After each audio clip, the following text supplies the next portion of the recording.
Hey guys, I just wanted to show you it's time to be netting your ponds. I've been saying it, the leaves just seem to just be falling off the trees early this year. So it's time to get the nets on. And I want to show you one way that we have found to keep the nets up over the winter, because a lot of other settings, it just doesn't work very well. They collapse, they sag, leaf debris collects inside the pond.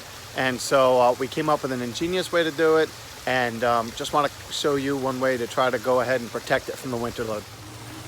Okay, so I know that in this particular property we've got a lot of big trees, and this is quite common for a lot of people, but at the same time, one of the challenges is how to get the net over the pond.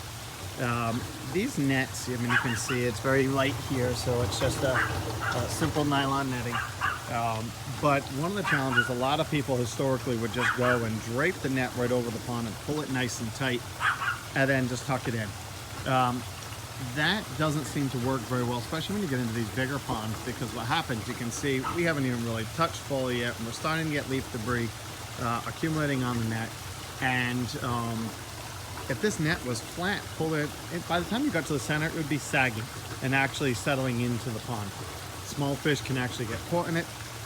Leaf debris, when it really started to accumulate, would actually start sagging, collecting in there, and really junking up the water quality over the fall and into the winter. And so this is what we refer to, we have two different kind of netting setups, and you can kind of make the versions. Fundamentally what we're doing is making a teepee. So instead of the net sitting flat across the pond, we're actually making it like a tent. So we're putting a heavy duty stake at one end, another stake at the other end, and then coming in here running a cable. This is a vinyl coated metal cable that we're then running from one side to the next, and then playing around with some fittings to just make it nice and solid and tight, so we can pull the slack out of it and pull it tight. Then we're draping the net over the whole thing. Now, if you can see it all, now the net is a little bit more like a teepee. And so when all this leaf debris accumulates on the side, nothing is sagging, nothing is getting wet, and you can take a leaf blower to this and blow this off, but it works very well. So this would be what we refer to as our heavy net setup, but we don't want to look at these over the winter time. And so one of the things that we'll actually do is we put in a sleeve. I don't know if I can see it here. We put in a PVC pipe down on the bottom and dig it into the ground. So in the spring, when we want to take these down, we pull these off, slides right out, slap a rock over that PVC sleeve, net gets stored away for the summer, and then in the fall we just slap poles in, pull the cable tight, and going through. We used to make these out of 4x4 timbers like this. Now when we've gotten into some of the bigger ponds, we're actually now making these out of steel posts, fencing posts. We're finding that I mean, this one's been here for 8 years, but we're finding that the metal posts just seem to work a little bit better, so we have made some improvements. But if you're looking for a trick on how to net your pond, to cut down on the maintenance, this is by far one of the best ways we've found to do it. And this will handle the snow load, but a less expensive way to do this is we call it our light setup. We'll just take heavy duty tomato stakes, run twine from one side to the next, kind of like baler twine, instead of this heavy duty cable. And it seems to hold up pretty well all fall. But by the time you get that first wet snow, that's going to sag and really start to mess up the water quality. Okay, so one thing to consider when you're doing nets and preparing your pond for mink and predators.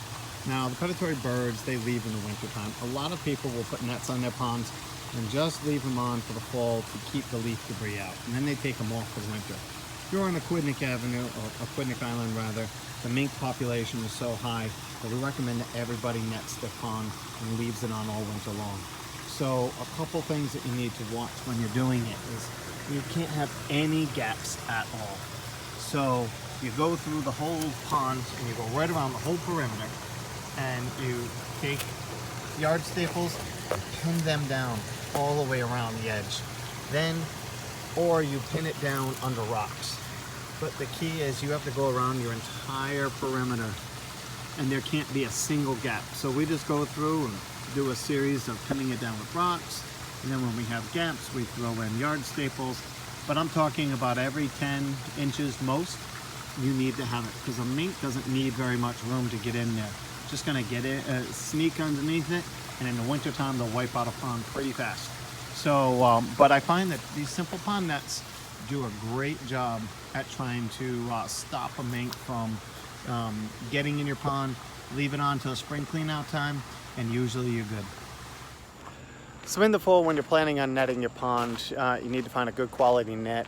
You need to be able to keep that net up and over the top of the water and not touching the water. And if you're on a Quidnick Island, we recommend leaving those nets on all winter long. I find after 20 years of working with ponds on a Quidnick Island, it's not if a mink will find it, it's when the mink will find it. And so, but I find that if you leave the nets on and mink proof them, meaning pinning it down, and no gaps at all from one side to the other, especially where the stream comes in, you gotta pin all that down. It works great, shuts them right down. Very, very rarely do we ever run into any problems. I tend to find that the few handfuls of times that the mink has been able to outwit the nets, something else came along and chewed a hole through the net, and then the mink just took advantage of it. Because we would have confirmations of raccoons putzing around doing whatever, but the mink just took advantage of that hole. And so it works, it shuts them down. Leave it on over the winter. If you're off of Quidnick Island, you just tend to have no problems with mink. We get the occasional call off of Quidnick Island, sometimes out in Tiverton and some of the heavily wooded areas, but we just don't get the calls anywhere near as much as a Quidnick Island. So it's just a high population out there. So protect your pond in the winter time, and you should be good. Good luck.